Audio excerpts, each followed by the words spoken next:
Welcome outside Gillette Stadium, everybody. My name is Mike Petraglia, joined as always by Patriots expert columnist Christopher Price. We're in the rain, Chris, and that should suit the Patriots just fine as they prepare for the Miami Dolphins. Of course, back in week number one, way back in week number one, the Patriots kind of really wore down in that second half. They were outscored 23-0 after leading 17-7 and 20-10 at halftime.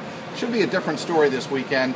I think they'll be much more prepared. It's not just a rain, it's a cold rain. And I think that plays into the, when you're talking about this game and you're talking about this matchup between these two teams, the Miami Dolphins have never played well up here in December and January. Nope. 8 of the last 10 times the Patriots and Dolphins have met here in December and January, New England has won. In one of those games, one of those losses came after the Patriots fundamentally gift-wrapped the game to gain a better playoff seed. So I think when you talk about New England, you talk about Miami, you talk about games in December and January, up here, I think New England automatically has some sort of advantage because of the weather. Joe Philbin, the Miami coach, talked a little bit about it earlier in the week. He's a Bay State native. He knows it more than most. It can change awful fast, but those cold temperatures, rain, snow, whatever, it's going to be tough for the Dolphins. All right, earlier in the week, Bill Belichick said that he won't spend more than 15 seconds addressing the fact that the Patriots could wrap up their 6th straight AFC Eastern Division title. When I asked Tom Brady that same basic question here on Wednesday, he said, winning never gets old. Obviously, it's the first step in what we hope to achieve down the championship path towards a Super Bowl. Where do you think the truth lies? Somewhere in between? I agree with you. I do think the truth lies somewhere in between. Look, it's exciting for a team to be able to celebrate any level of success, whether it's a division title, conference championship, Super Bowl, whatever. This is a hat and a t-shirt game. Teddy Bruschi used to call it a hat and a t-shirt game. These are the games where you get a new hat and t-shirt in your locker, division champion. So these games mean something. There's a little bit more energy. There's a little bit more attitude, enthusiasm, edge, exactly, when you're talking about these sorts of games, which kind of adds to what we were talking about before. I think it's an awful big hill for the Dolphins to climb coming into this game. Look, they're still in the divisional playoff picture, but at the same time, coming in here, winning a game of this magnitude, I think it's a little bit out of their comfort zone. It was interesting, though, I thought, Chris, that the fact that Tom Brady acknowledged the fact that Bill Belichick had not even brought the subject up, and in years past he had done so by now, but not so much this time around. I think the focus of this team, and I remember talking about this with you in training camp, is really more Super Bowl or bust. That's the way this roster is built. Yeah, it really is, and there's a sense of almost a sense of urgency around this team that we felt all the way through the season, dating all the way back to training camp, and I think it continues to permeate in and around this team and in and around this franchise, that there is a sense that if they stay healthy, if the guys who they need, that core, that Brady, Rivas, Gronkowski, Wilfork, that group of players, if they stay healthy down the stretch and into the postseason, if they do not get to a Super Bowl, if they do not win a Super Bowl, I wonder what the ultimate legacy for this team is going to be. All right, let's focus on the Miami Dolphins for a bit. They are 7-6, as are the Buffalo Bills in the AFC East. They're 2 games or 3 games behind the New England Patriots, and obviously with a win, as we've mentioned earlier, the Patriots wrap up the division.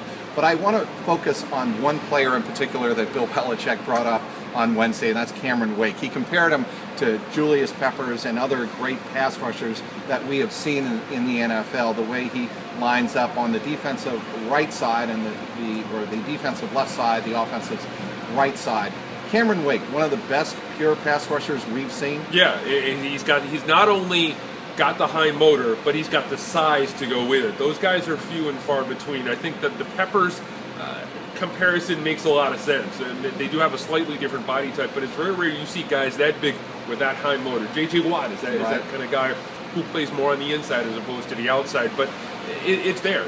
Wake is a guy who can make make it a long afternoon for any tackle he goes up against. I expect the Patriots to offer whoever is on that side an awful lot of help. Solder, Vollmer, whoever.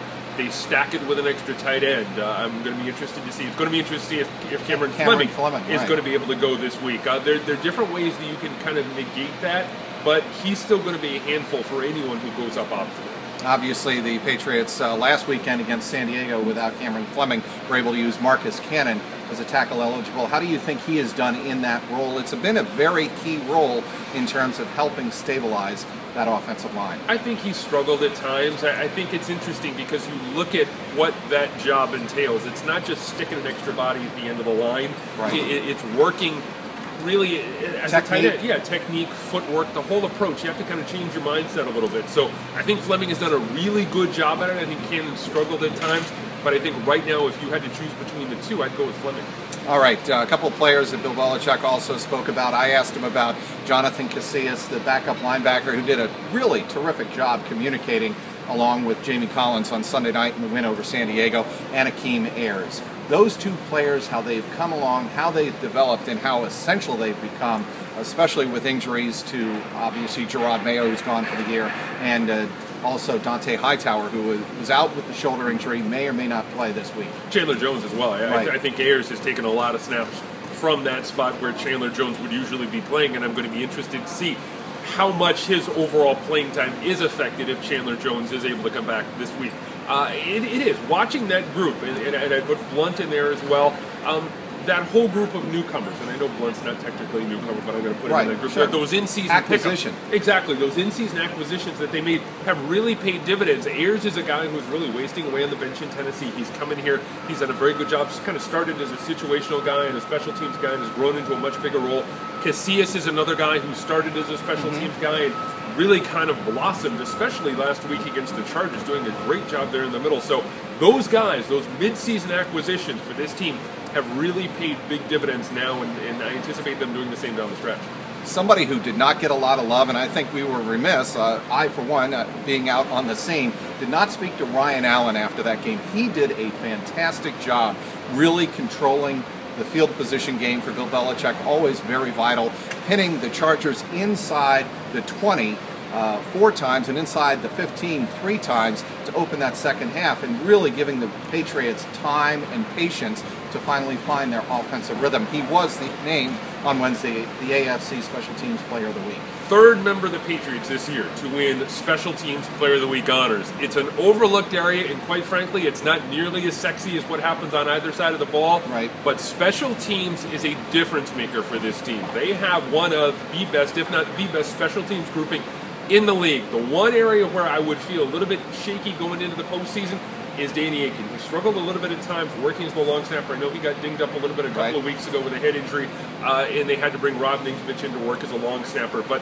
the rest of that grouping, and it's not just Ryan Allen and Stephen Gostkowski, but the guys who work in coverage, the Matthew Slaters, the Tavon Wilsons, the Brandon Bolden. Brandon Bolden, what he did exactly last week against the Chargers as well.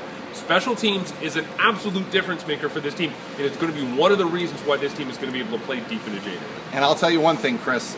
Scotty OBrien got a lot of criticism in training camp, if you recall, preseason and early on in the season. That is really that script has really flipped. It really has been. Again, this is a grouping, and it's not nearly as interesting or exciting as some of the position players or guys who pile lots of sacks, lots of tackles, that kind of stuff. But it's a huge part of the game, and it's one of the reasons why the Patriots are sitting where they are at this point in the year. All right, do the Patriots make it 6 straight AFC Eastern Division titles? Yeah, they do. I think, again, this game is a little bit outside the realm of the magnitude, for whatever phrase you want to use here, for this young Miami team. I think Miami's done a lot of good things on both sides of the ball over the last year plus, but I think ultimately them coming up here and winning in December, January, it's a little bit too much. I'm going to say New England 31-17, 31-14, that sounds about right.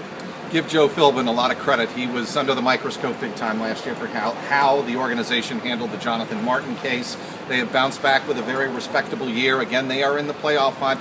The wide open, wild AFC wildcard picture, certainly they're in that mix as well. So it should be a fascinating game to watch here on Sunday afternoon. A normal 1 o'clock start. Sunday Eastern at time. 1. Fantastic. Isn't that great? I love that. Yeah, I do too, believe me. So that'll be interesting to watch to see if the Patriots can improve to 11-3, and obviously they want to keep pace with the Denver Broncos. Right now they, of course, are tied but hold the tiebreaker after beating the Broncos here at Gillette in early November. Christopher Price, outside of reigning Gillette Stadium, I'm Mike Petraglia, WEEI.com.